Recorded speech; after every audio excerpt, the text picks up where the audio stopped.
ቀንዲ ዜናታት ሓገዝ ዓለም ለኸ ኤጀንሲ ልምዓት ኣሜሪካ ምቁራፁ ስዒቡ መዓልታዊ 200 ሰባት ብኤድስ ይተሓዝለው ኢሉ ውድብ ሕብራት ሃገራት ሓፈሻዊ ሆስፒታል ኩሓ ንልዕሊ 1200 ወገናት ነፃ ሕክምና ዓይኒ ክህብ እዩ ንነዊሕ ኣዋርሕ ኣብ ኤርትራ ተታሒዞም ዝፀንሑ ባሕረኛታት ከም ዝተለቕቁ ተሓቢሩ ቀንዲ መወዳድርቲ ፕሬዝዳንት ቱርኪ ረሲብ ጠይብ ኤርዶጋን ዝኾነ ኤክሮም ኢማሞግሉ ብብልሽውና ተኸሲሱ ሰላምታና በብዘለኹም ይብፃሕኹም ክቡራት ተኸታተልቲ ኣክሱማውያን መራኸቢ ሓፋሽ ካብ ትግራይ ክሳብ ዓለም ለኸ ፍጻመ ፅውሪ ሓበሬታ ናባኹም ክነቐርብ ኢና ንቪድዮና ላይክ ቻነልና ሰብስክራይብ ብምግባር ኣባል ቤተሰብ ኣክሱማውያን ይኹኑ ኣክሱማውያን መራኸቢ ሓፋሽ ንቕሓት ነቐድም ናብ ዝርዝሮም ትንሰግር ሓገዝ ዓለም ለኸ ኤጀንሲ ልምዓት ኣሜሪካ USAID ምቁራፁ ስዒቡ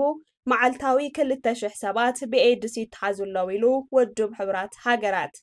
ከም ፀብጻብ ቴሌቪዥን ትግራይ ዓለም ለኸ ኤጀንሲ ልምዓት ኣሜሪካ USAID ዝህቦ ሓገዝ ኣብ ዝቕፅል ወርሒ እንተዘይጀሚሩ ወይ እቲ ሓገዝ ብኻልኦት ሃገራት እንተዘይቐሪቡ ኣብ ዝቕፅሉ 4 ዓመታት ተወሰኽቲ 6.3 ሚልዮን ሰባት ብሰንኪ ኤድስ ክሞቱ እዮም ኢሉ ውድብ ሕብራት ሃገራት ነዚ ምኽንያቱ ድማ ኣብ ጥዕና ይግበር ዝነበረ ሓገዝ ኣሜሪካ ብሃንደበት ምቁራፁ ኢለን ሓላፊት ምክልኻልን ምቁፅፃርን ኤድስ ውድብ ሕብራት ሃገራት ዊኔይ ቢያንያማ ሃንደበታዊ ምቁራፅ ሓገዝ USAID ብዙሓት ክሊኒካት ክዕፀዋን ብኣሽሓት ዝቑፀሩ ሰራሕተኛታት ስርሖም ደው ከብሉን ከም ዝገበረ ዝገለፃ እተን ሓላፊት በዚ ድማ በብመዓልቱ 200 ሓደሽቲ ብHIV ኤድስ ዝተሓዙ ሰባት ከም ዝህልው ክንግምት ኣኽኢሉና ኢለን እቲ ግምት መመዘንታት ውድብ ሕብራት ሃገራት ዝተኸተለ ምዃኑ ዝገለፃ ቢያንያማ ዝርዝር እቶም መለክዕታት ግና ኣይረዳኣን ኣብ 2023 ኣቆፃፅራ ኣውሮፓውያን ብብርኪ ዓለም ለኸ 600,000 ምስ HIV ኤድስ ዝተተሓሓዘ ሞት ኣጋጢሙ ምንባሩ ዘዘኻኸራ እተን ሓላፊት ሕዚ ግና ክበፅሕ ንዝኽእል ናይዚ 10 እጥፊ ሞት ኢና ንዛረብ ዘለና ኢለን ሚኒስትር ጉዳያት ወፃኢ ኣሜሪካ ማርኮ ሩቢዮን ኣሜሪካ ሂወት ኣድሕን ሓገዛት ከም ዘይተቋርፅ ምርግጋፆም ሮይተርስ ፀብፂቡ ፕሬዝደንት ኣሜሪካ ዶናልድ ትራምፕ ናብ ስልጣን ምስ መፅኡ ድሕሪ 20 መዓልቲ ንወፃኢ ዝውሃብ ሓገዝ ደው ከም ዘብልዎ ይዝከር ሂወት ኣድሕን ናይ ዝኾነ ጉዳይ HIV ኤድስ ግና ብውሳነ እቶም ፕሬዝደንት ከም ዝቕፅል ዋላ እኳ እንተተገበረ ኣብ ደሞም ቫይረስ HIV ዝርከቦም ወገናትና ኣብ ከቢድ ስቃይን ስጋትን ሞትን ይርከቡ ይብል ፀብጻብ ሮይተርስ ሓፈሻዊ ሆስፒታል ኩሓ ንልዕሊ 1200 ወገናት ነፃ ምግፋፍ ሕክምና ሞራ ዓይኒ ክህብ እዩ ሓፈሻዊ ሆስፒታል ኩሓ ንልዕሊ 1200 ወገናት ነፃ ምግፋፍ ሕክምና ሞራ ዓይኒ ከም ዝህብ ኣፍሊጡ እቲ ሕክምና ካብ 2 ክሳብ 8 ሚያዝያ 2017 ዓ.ም ከም ዝወሃብ ተገሊጹ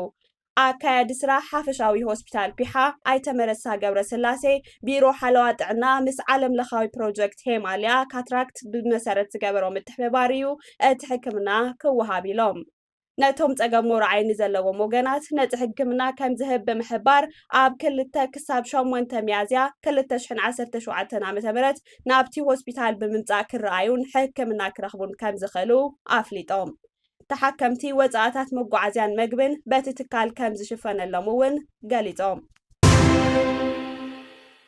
ንነዊሕ ኣዋርሕ ኣብ ኤርትራ ተታሒዞም ፀንሑ ባሕረኛታት ከም ዝተለቐቑ ማዕኸናት ዜና ኣዘርባጃን ሓቢረን እቶም 18 ኣዘርባጃናውያን ዝርከብዎም ባሕረኛታት ምስተን ብዘይፍቓድ ናብ ልኡላዊ ማያት ኤርትራ ብምእታወን ብሓለዋ ባሕሪ ዝተተሓዛ 3 መራኽብ ኣዘርባጃን ዝነበሩ እዮም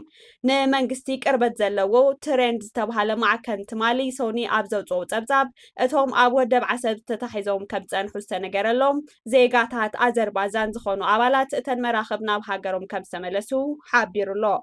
ኣገልግሎት ፕሬስ ኣዘርባጃን ዝተባሃለ ካሊእ መርበብ ዜና ብወገኑ ዜጋታት እቲ ሃገር ዝኾኑ ኣባላት እተን መራኽብ ከም ዝተፈትሑ ይገልጽ ድሕሪ ነዊሕ ልዝብ ካብ ሕዳር 7 2024 ኣብ ኤርትራ ተቐይዶም ፀንሑ 18 ዜጋታት ኣዘርባጃን ተለቒቖም ኣለዉ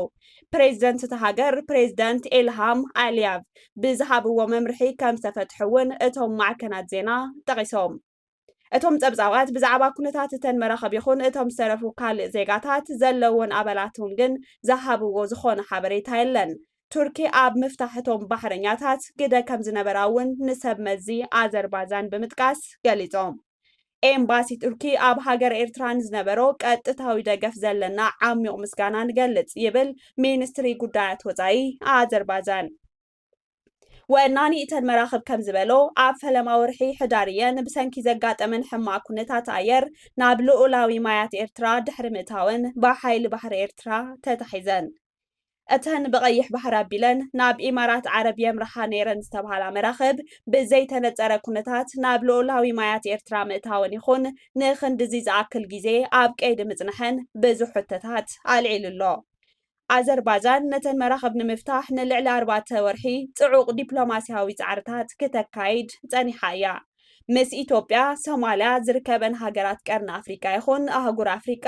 ዘለዋ ወተሃደራውን ጸጥታውን ርክብ ኣብ ግምት ብምእታው ኩነታት ናይተን መራኽብ ዝተፈላለየ ጥርጣረታት ፈጢሩ ምጽንሑ ይፍለጥ። እንተኾነ ግና ብወገን ኤርትራ ብዛዕባ እተን መራኽብ ዝተውሃበ ዝኾነ ወግዓዊ መግለፂ የለን። ስድራ ቤት እቶም ዜግነት ኣዘርባይጃን ዘለዎም ባሕረኛታት ብዛዕባ ሃለባቶም ንምፍላጥ ንምፍትሖምን ጻውዒታትን ተቃውሞታትን ከካይዱ ምጽንሖም ይፍለጥ። ቀንዲ መወዳድርቲ ፕሬዚዳንት ቱርኪ ረሲብ ጠይብ ኤርዶጋን ዝኾነ ኤክሮም ኢማሞግሉ ብብልሽውና ተኸሲሱ ድሕሪ ምእሳሩ ብዓሰርተታት ኣሽሓት ዝቑጸሩ ሰልፈኛታት ኣብ መላእ ቱርኪ ሓያል ተቃውሞታት ኣካይዶም። እዚ ንሰለስተ ዓመታት ከንቲባ ከተማ ኢስታንቡል ኮይኑ ከገልግል ዝጸንሐ ኤክሮም ኢማሞግሉ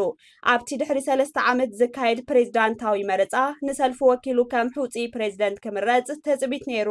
ከም ሳዕቤን ማእሰርቱ ድማ ኣብ ዝሓለፈ 10 ዓመታት ቱርኪ ሪኣቶ ብዘይትፈልጥ ደረጃ ብተቃውሞ ክትናዓው ከላ ፖሊስ ሰልፈኛታት ንምብታን ዘንብዕ ትክን ናይ ጎማ ጥይትን ተኩሶም።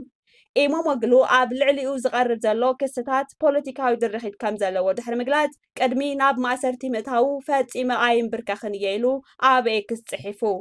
ፕሬዚደንት ኤርዶጋን ነቲ ሪፐብሊካዊ ሰልፊ ብምውቃስ ሰላምና ክዘርጉን ህዝብና ከግማዕምዑን ዝነቐሉ እዮም ክብል ወቒሱ።